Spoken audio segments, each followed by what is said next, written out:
Magandang araw mga kaibigan. Bigyan natin ng reaction opinion itong post ni Senator Amy R. Marcos.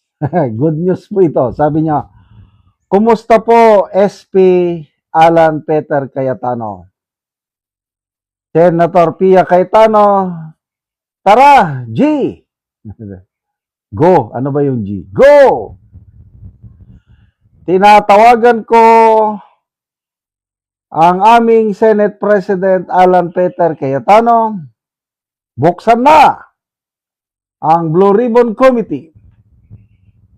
Tanggalin lahat ng takip sa flood control corruption. Ipatawag ang 18 Marines, si Saldico at ang mga Bersamin. Ilabas na ang katotohanan. Senator Amy R. Marcos, 24 May 2026.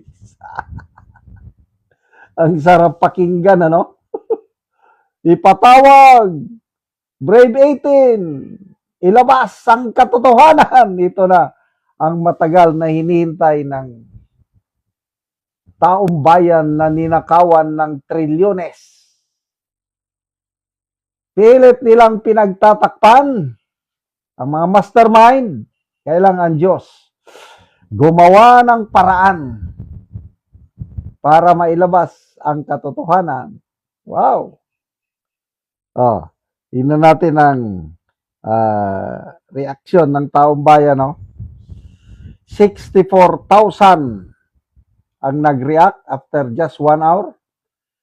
36,000 ang nag-like, 25,000 ang love, 1,700 lang ang tumatawa. Yung mga kinakabahan nito, yung mga galing. Sa wakas, basa tayo ng mga comments.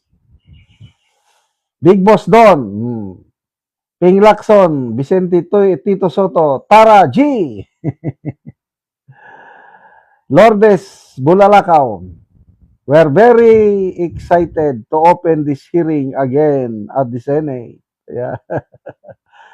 River Hunter, yung bakbakan na, Senator Amy Marcos. Robilisa Salonga, tama yan, lahat hinihintay natin. Rico Tomo, yan ang dapat na i-prioritize ng mga senador. Isang tabi muna ang usapin ng pagbabago ng bagong ispi at ituon ang pansin sa mga mas mahalagang issue. Filipinos are tired of waiting and deserve clear answers on who should be held accountable. Ayos. Nimpa, Batanggaring, wow! Para mag-early election kita para kasing wala nang matitira. Justin Katapang, calling 18 Marines, prepare for the battle. Matagal nang nakahanda yung 18 Marines na yan. Pilit lang nilang sinupil ang katotohanan. Grabe, ano? Ako, hindi ko na inakala na darating tayo sa puntong ito na mapapatawag pa ang Brave 18 Marines. Kasi kahit si Senator Alan Peter Cayetano, nung mga bago May 11 na kudita sa Senado, nagsalita siya na wala na tayong pag-asa na malaman ang katotohanan sa ngayon. Nang payag niya eh. Dahil ang ginagawa nila is selective investigation. Sa next administration na lang, sa panahon na lang ng next president natin malalaman ang katotohanan. Yan ang malungkot na pahayag ni Senator Cayetano. Siguro mga first week of May niya na banggit yan. Kaya ako, napailing na lang ako nung magsalita siya ng gano'n. Tama nga naman. Wala nga talaga. Kasi hindi ko na in-expect na magkaroon pa ng kudita o yung change of leadership. Akala ko tuloy-tuloy na yon na si Soto ang mamamahala at si Lacson naman ang ayaw talagang tawagin ang Brave 18 Marines.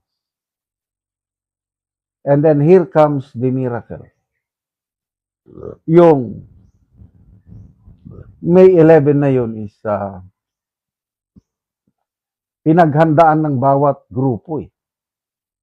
I don't know sino ang utak sa lahat nito.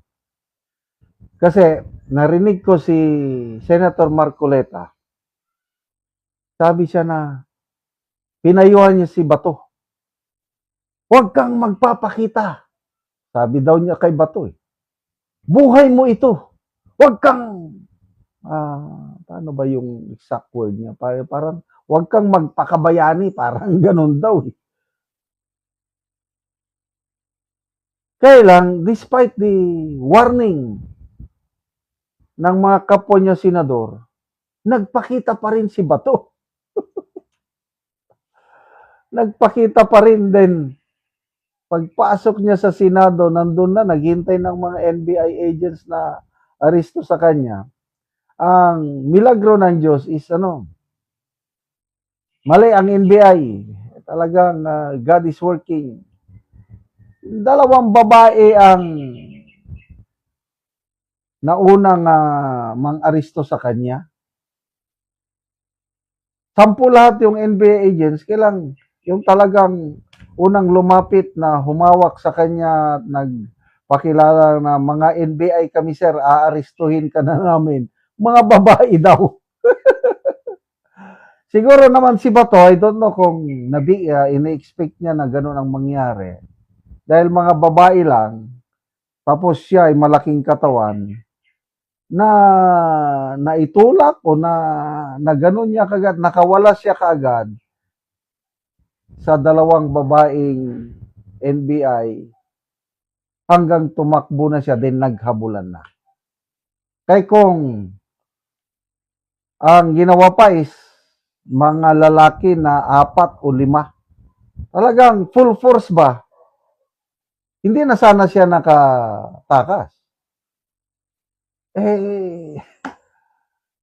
Again, it's a miracle.